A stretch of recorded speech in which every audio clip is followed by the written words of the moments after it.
Trauma has a way of leaving invisible scars.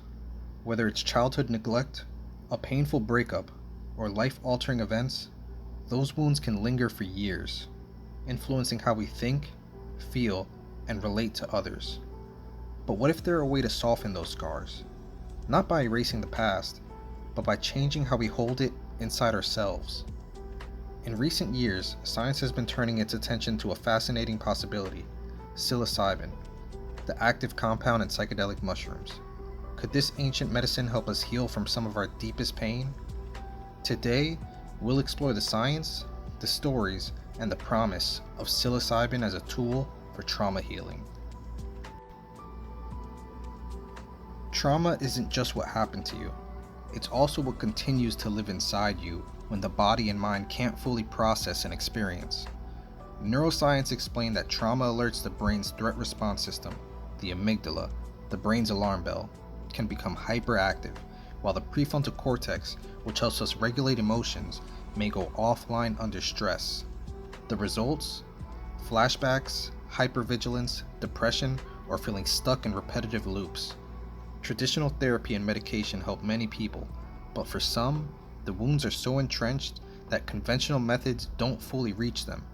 This is where psilocybin is beginning to show unique potential.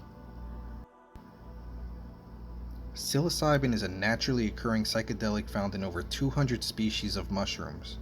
Once ingested, it converts into psilocin, which interacts primarily with serotonin receptors in the brain.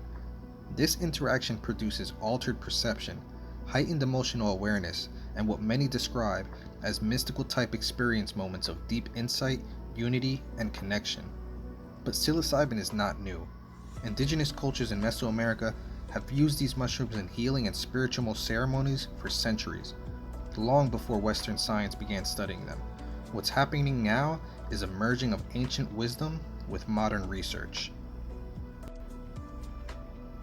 So how can psilocybin help us process trauma? Quieting the default mode network.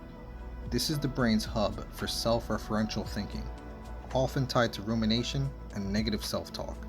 Psilocybin dampens its activity, creating space from those loops. Emotional access. Trauma often forces us to bury painful memories. Under psilocybin, many report that those emotions resurface, but in a way that feels safe, compassionate, and manageable. This allows for deep release and reprocessing. Neuroplasticity and connection. Brain imaging studies show that psilocybin temporarily increases crosstalk between regions of the brain that don't usually communicate. This burst of connectivity can lead to new perspectives, creative problem solving, and profound personal insights. The spiritual dimension.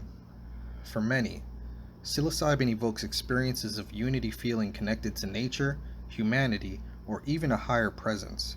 That sense of belonging can counter the isolation trauma so often creates. The result isn't that trauma disappears, but that the story shifts. Instead of being trapped by old wounds, people often feel they can finally integrate them into a broader, more compassionate narrative of their life. The research is compelling.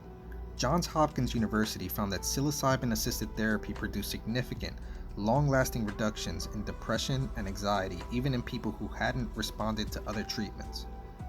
NYU studies on cancer patients showed major relief from end-of-life distress after just 1 or 2 psilocybin sessions. Early clinical trials suggest benefits for PTSD, addiction, and obsessive-compulsive behaviors. Unlike daily medication, psilocybin doesn't need to be taken repeatedly. Often, 1 or 2 guided sessions can spark long-term change, especially when paired with integration therapy afterwards. Integration is where the real healing happens. A psilocybin session can open doors to new insights, but it's the practices afterwards, therapy, journaling, meditation, community, that help anchor those insights into everyday life. Think of psilocybin as a spotlight. It illuminates the hidden corners of the mind. Integration is the work of cleaning, repairing, and reorganizing what you find there. Psilocybin is not without risks. It's still a controlled substance in many places. People with certain psychiatric conditions, like schizophrenia, are advised against its use. Equally important is the context: a safe environment, skilled guides, and careful preparation. What researchers call set and setting, your mindset, and your environment can make the difference between a healing journey and a destabilizing one. That's why clinical trials include thorough screening, professional support, and follow-up therapy. Trauma changes us, but it doesn't have to imprison us. Psilocybin offers a glimpse of what's possible when science, nature, and human resilience come together. It's not a magic cure, but for many, it's proving to be a powerful catalyst for healing, self-discovery, and growth. If this video gave you new insights, please give it a like. It really helps the channel reach more people. Subscribe for more deep dives into psychedelics, neuroscience, and the future of healing, and share your thoughts in the comments. Do you believe psychedelic therapy could one day become a mainstream option for trauma care? Thank you for watching.